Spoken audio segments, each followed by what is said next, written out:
संजय निरुपम जी नमस्कार। Can you hear me? नमस्कार। Yes, I can hear you.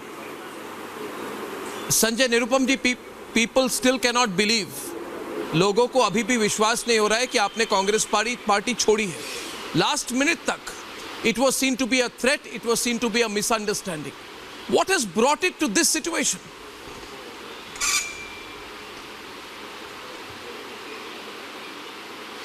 देखिए, कांग्रेस पार्टी का जो नेतृत्व है दिल्ली से लेकर मुंबई तक, वो पूरी तरह से दिशाहीन हो गया है, जमीन से डिस्कनेक्ट हो गया है।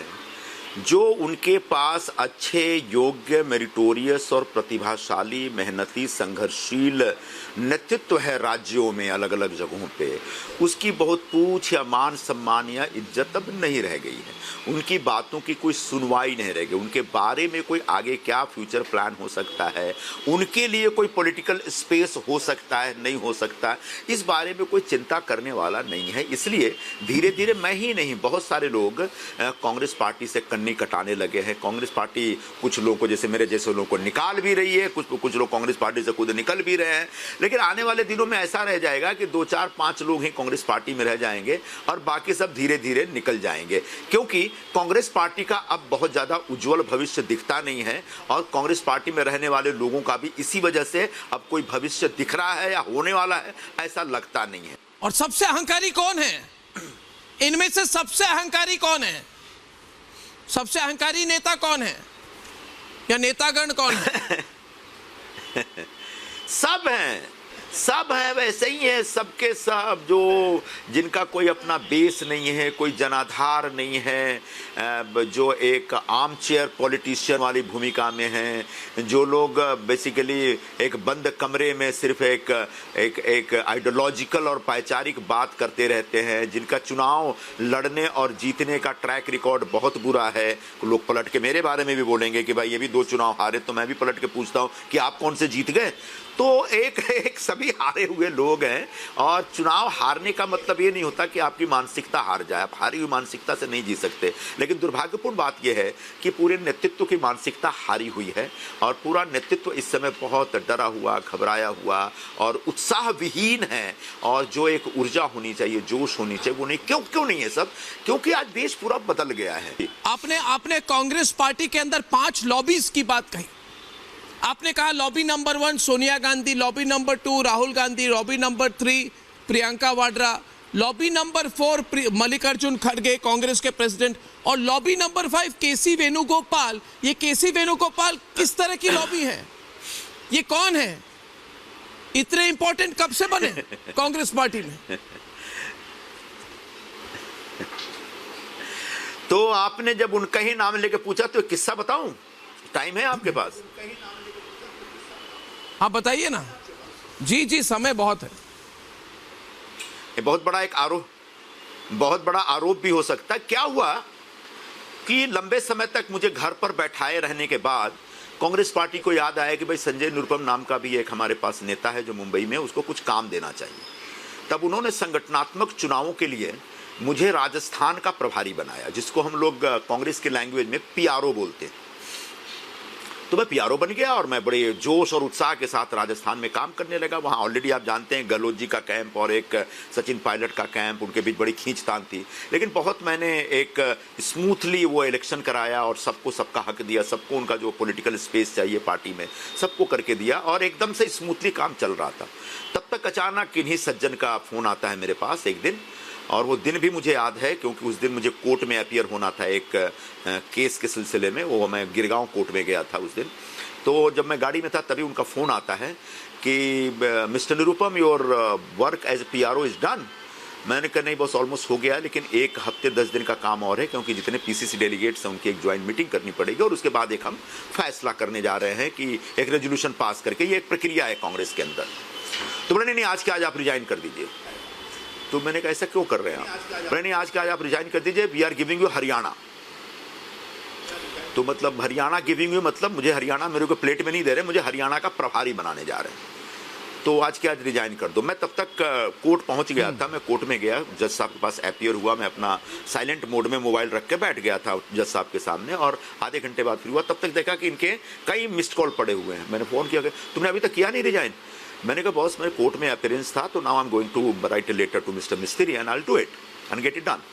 तो फिर मैंने फटाफट लेटर लिखा कि बॉस ऐसा ऐसा है, हमको मुझे रिलीव कर दो, और उन्होंने आधे घंटे के अंदर रिलीव किया, मैंने भेज दिया। तो मुझे हरियाणा का प्रभारी बनाने का एक प्रस्ताव था। अब वो प्रस्ताव कभी पूरा नहीं हुआ। मेरा जो कहना है वो ये है कि सडनली जो सेंट्रल लीडरशिप है ना, वो बहुत एकदम से अपने आप को सरेंडर्ड स्थिति में रख दिया है। ऐसा लगता है कि अपने आप को परोस दिया है, जो चाहिए लेके जाओ। पहले ऐसा नहीं था। यह जो कांग्रेस पार्टी के शीर्ष नेतृत्व का जो दुबलापन है, जो वीकनेस है, वह कांग्रेस पार्टी को और भी कमजोर कर रहा है, ऐसा मुझे साफ साफ दिख रहा है। और ये लोग जो जिन्होंने सराउंड करके रखा है आपके सेंट्रल लीडरशिप को, क्यों करते हैं? मतलब उनकी रिलेशनशिप क्या है? क्या चमचागिरी की रिलेशनशिप है? इज इट अ चमचागिरी वाली रिलेशनशिप है, जिसको अंग्रेजी में कहा जाए रिलेशनशिप ऑफ साइकोफेंसी? क्या वो वाली बात है, कुछ और है? क्योंकि ये सवाल बहुत लोग कर रहे हैं, मगर संजय निरुपम जी, कि ये कौन है?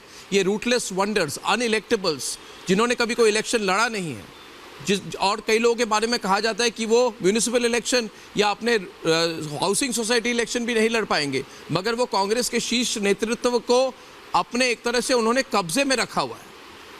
तो ये क्या सिर्फ is it a relationship of only चमचागिरी और समथिंग एल्स? नहीं, चमचागिरी तो है ही। चमचागिरी तो प्राइमरीली कांग्रेस पार्टी में एक बहुत बड़ा गुण है, और चूंकि हम कभी चमचागिरी नहीं कर पाए, इसलिए वहां का जो एक टॉप जो वो है, जो बॉडी है, उसमें कभी हम स्थापित नहीं हो पाए, क्योंकि हमसे ये सब नहीं होता। हम थोड़े स्वाभिमानी टाइप के लोग हैं। लेकिन वहां पर ऐसे ऐसे लोग हैं जिनके लिए सही वर्ड का इस्तेमाल कर रहे हैं, रूटलेस लोग हैं, और जिनकी लाइफ में एम्बिशन क्या है कि किसी तरह से राज्यसभा पहुंच जाया जाए। उसी की तपस्या में लगे हुए हैं, और उसी की तपस्या पूरी हो जाए उसी काम में लगे हुए हैं। तो ऐसे लोग, अच्छा बहुत सारे लोग इस समय कुछ लॉबी में ऐसे हैं जिनके पास कोई पॉलिटिकल अनुभव नहीं है, एक्सपीरियंस नहीं है, जिनका कोई पॉलिटिकल पहचान भी नहीं है, जिनका कोई पॉलिटिकल बैकग्राउंड नहीं, लेकिन अचानक चमचागिरी करके वो हाईकमान बन गए हैं।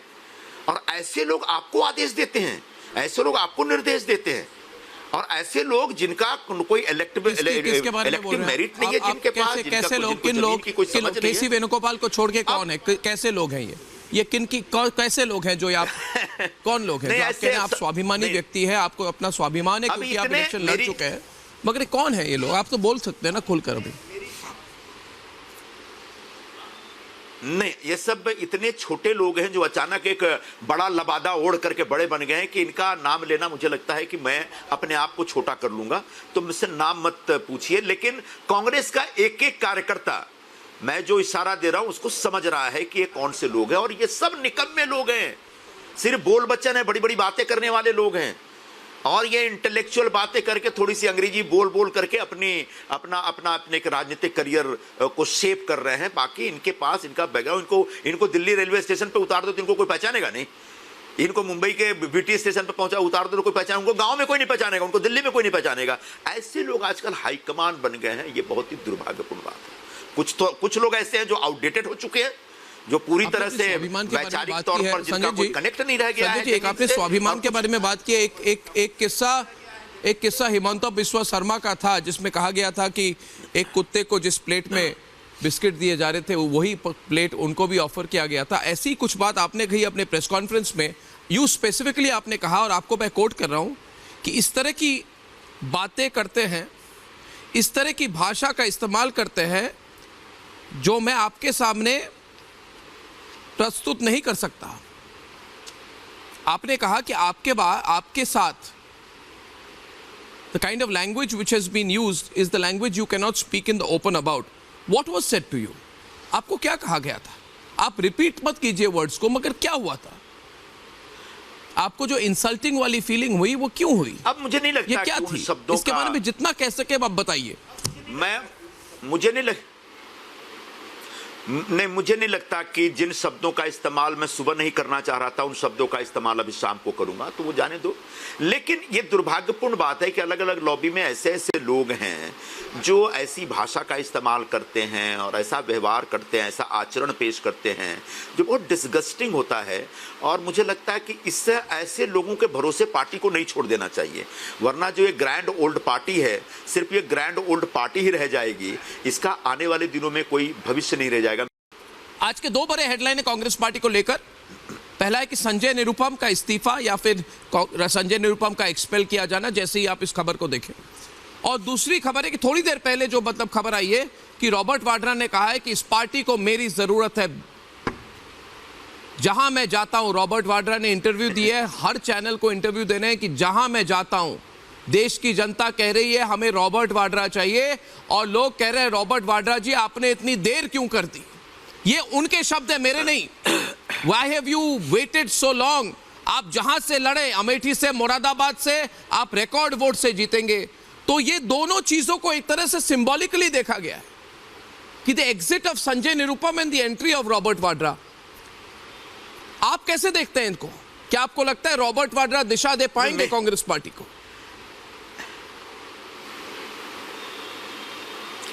मैंने ऑलरेडी पहले से इतने सारे लोग हैं, रॉबर्ट वाड्रा जी जैसे लोग जो पार्टी को दिशाहीन करके बैठे हुए हैं, तो अगर ये आ जाएंगे तो और भी गलत दिशा में ही पार्टी जाएगी। फिर भी अब मैं कांग्रेस पार्टी में नहीं हूं, और कांग्रेस पार्टी किसको मौका देती है और किसको चुनाव लड़ाती है और किसकी वजह से पार्टी का फिर से रिवाइवल होगा, ये अब कांग्रेस पार्टी को तय करना है। मैं कुछ नहीं कहूंगा। मैंने पिछले 20 वर्षों में बहुत कुछ देखा है, भोगा है, और मेरा ऐसा मानना है कि अब पार्टी पूरी तरह से एकदम से बीमार हो चुकी है और इससे एकदम बहुत, जिसको बोलते हैं ना, क्रिटिकल डिजीज हो चुका है, और इसका अब कोई इलाज नहीं, मुझे तो कोई इलाज नहीं दिख रहा है जिस पार्टी में।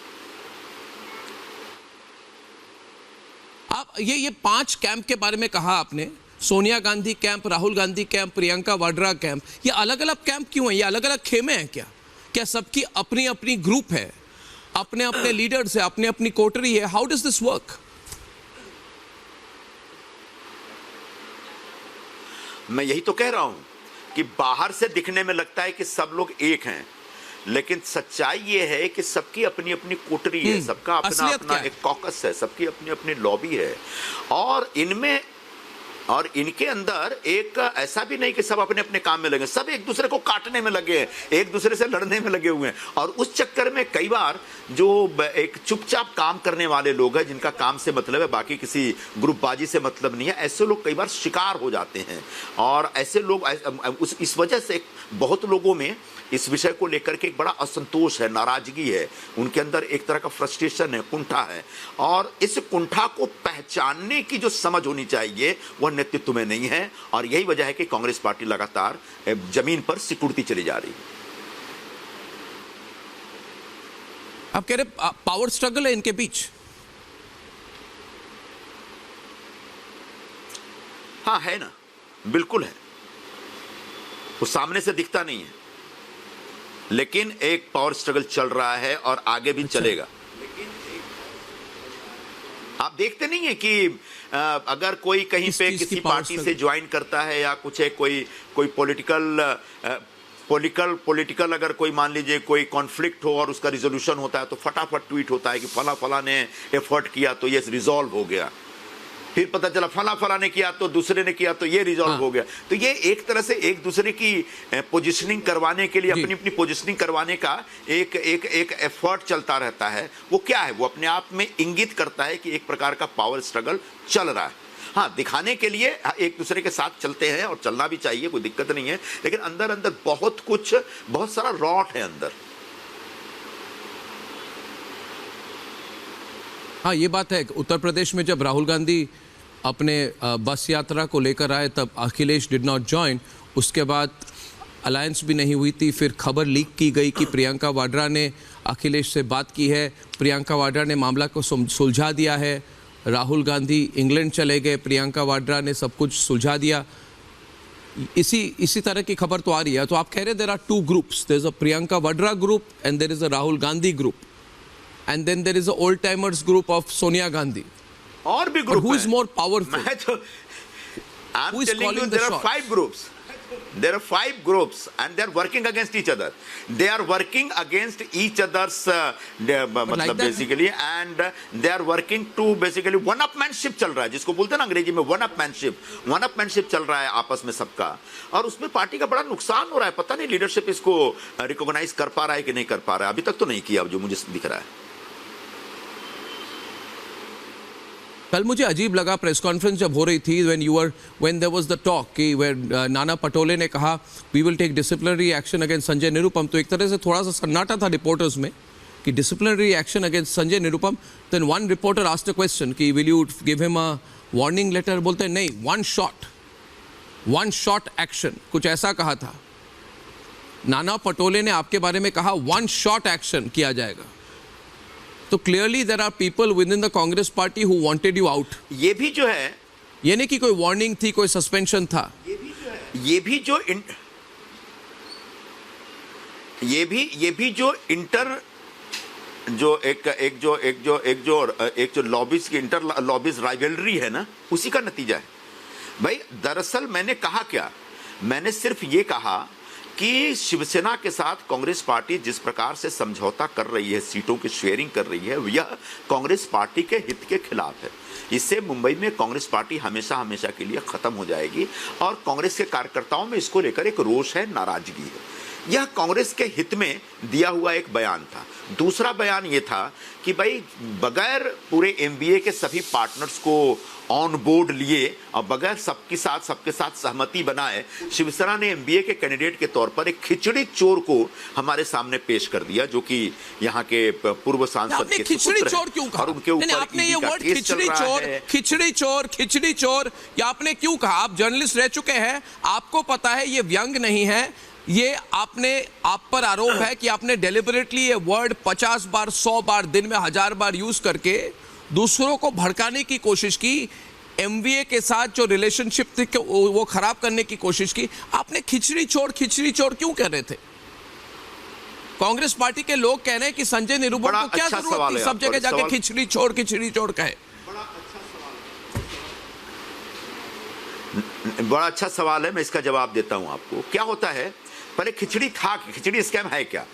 जब कोविड था पूरे देश में, तो मुंबई की महानगर पालिका ने तय किया कि यहाँ के जो माइग्रेंट लेबर्स हैं और जो झोपड़पट्टियों में और चालों में रहने वाले जो गरीब लोग हैं, उनके सामने भोजन का संकट पैदा हो गया है. तो ऐसे सभी लोगों को फ्री में भोजन दिया जाए. ये एक बहुत अच्छा उपक्रम था. इसका मैं मतलब इसकी तारीफ करना चाहूँगा. और तो महानगर पालिका ने कहा कि अब ये तत्काल कैसे दिया जाए, तो उनने बगैर टेंडरिंग प्रोसेस को फॉलो किए अपने पसंद के जो सप्लायर्स थे, उन सप्लायर्स के जरिए उनने खिचड़ी सप्लाई करने का, इन गरीब लोगों के लिए खिचड़ी सप्लाई करने का प्रोजेक्ट बनाया. और फिर ये जो अलग अलग शिवसेना के नेता थे, उन्होंने अपने सप्लायरों को इस पूरे स्कीम में डाल दिया, और ये डील के साथ कि भाई हमको कमीशन देना. तो कमीशन खाना कोई नई बात है देश की राजनीति में, ऐसा नहीं है. वर्षों से लोग कमीशन खाते रहे. लेकिन आपका सवाल है कि मैंने खिचड़ी चोर क्यों बोला. उन्होंने ऐसे जो छानबीन हुई तो पाया गया कि ऐसे कई सप्लायर थे जिनसे इन लोगों के रिश्ते थे. उन सप्लायर्स को बोला गया था कि 300 ग्राम खिचड़ी देंगे, लेकिन उस डिब्बे में 100 ग्राम ही खिचड़ी थी. मतलब 200 ग्राम खिचड़ी जो गरीब के नाम पे लिखी हुई थी उसकी चोरी कर ली. और जिन लोगों ने चोरी की, जिन पे ये आरोप है, उन लोगों से दलाली खाने वाला ये उम्मीदवार है. इसलिए मैंने कहा ये खिचड़ी चोर है.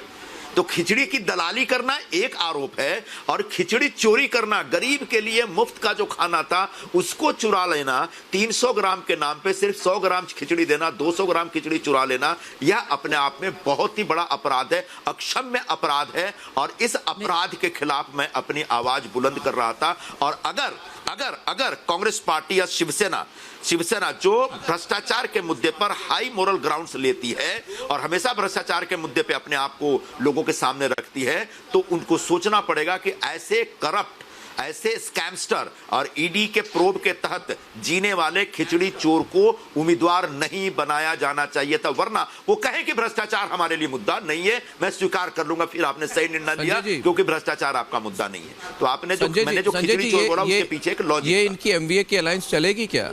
ये एमवीए की अलायंस चलेगी क्या इनकी? उद्धव सेना, शरद पवार, कांग्रेस पार्टी, कितनी दूर चलेगी? आपको लगता है? क्योंकि आपने जो सिचुएशन डिस्क्राइब की है ना, ये बहुत हाँ बोलिए। आपको लगता है कि अलायंस चल रहा है? अलायंस तो चल ही नहीं रहा है भाई। बंगाल में ऑलरेडी सब कुछ बिखर गया है। जवाब दूं? अब दिल्ली में मैं हालत जवाब ये है, दूं? दिल्ली में मुझे हालत तो ये है। आपको पता है मैं व्यक्तिगत तौर से मेरे क्या राय है उद्धव ठाकरे के बारे में, मगर मैं आपसे पूछ रहा हूं कि जो सिचुएशन आप डिस्क्राइब कर रहे हैं कि ऊपर से सब कुछ ठीक लग रहा है, ये दिल्ली बॉम्बे में आके करोड़ों स्पेंड करके बड़ी बड़ी रैली करते हैं, फारूक अब्दुल्ला आते हैं, आपके नेता आते हैं, कहते हैं हम देश को हम अलग तरह की राजनीति दिखाएंगे, दिशा दिखाएंगे, मगर अंदर ही अंदर इतनी तनाव है। जो आप कह रहे हैं कांग्रेस पार्टी के अंदर इतने खेमे हैं, ये तो लोगों को पता नहीं है। तो people want to know inside story. Sanjay ji, अंदर की खबर क्या है, सिचुएशन क्या है, ये इंडिया अलायंस एमवीए के अंदर एक्चुअल सिचुएशन क्या है? प्रेस कॉन्फ्रेंस की बात नहीं कर रहा, असलियत क्या है? ठीक है, बहुत ज्यादा अर्नब, बहुत ज्यादा अब इनसाइड स्टोरी रह नहीं गया है, सब कुछ बाहर आ गया है भाई। शिवसेना यूनिलेटरली अपनी लिस्ट अनाउंस करती है तो मैं तो विरोध करता हूं, क्योंकि मेरी सीट उन्होंने छीन ली और पार्टी के लोगों ने जो सीट शेयरिंग में हिस्सा लेते वो बचा नहीं पाए। बाद में जो लोग सीट शेयरिंग में पार्टिसिपेट कर रहे थे उन लोगों ने भी विरोध किया। तो बहुत कुछ अब इनसाइड स्टोरी नहीं है, सब कुछ सामने आ चुका है। संजय जी, आप तो लड़ रहे हैं और आपको कई सालों से जानता हूं, यू आर अ फाइटर। बहुत डिसएग्रीमेंट्स आपकी और मेरी हुई हैं, होंगी भी, but you are a fighter, I acknowledge that. My question to you is, Sanjay ji, are you going to join BJP? Are you going to join Eknath Shinde? Are you going to join NDA? Or are you going to fight as independent supported by someone? इस पर clarity बहुत ज़रूरी है। When can we have clarity on that? अच्छा, ऐसा है कि सबसे पहले 9 तारीख से पहले का जो वक्त है, ये हमारे यहाँ खरमास का महीना बोलते हैं, तो ये अच्छा पीरियड नहीं है। तो अभी आने वाले 4-5 दिनों तक तो इस प्रकार का कोई फैसला नहीं होगा। 9 के बाद जब नवरात्रा शुरू होगी, मैं खुद नवरात्रि का उपवास रखता हूं वर्षों से, उस दरमियान हम एक फैसला करेंगे। और अभी तक सच पूछिए तो कोई फैसला नहीं किया है। जब हम फैसला करेंगे तो निश्चित तौर पर आप सबके सामने आकर इसकी बहुत खुशी घोषणा करेंगे। लेकिन आज at this point of time no decision has been taken as far as joining any party is concern. Okay, you're keeping our options open. Sanjay Nirupam, thank you very much. बहुत बहुत धन्यवाद. Thank you.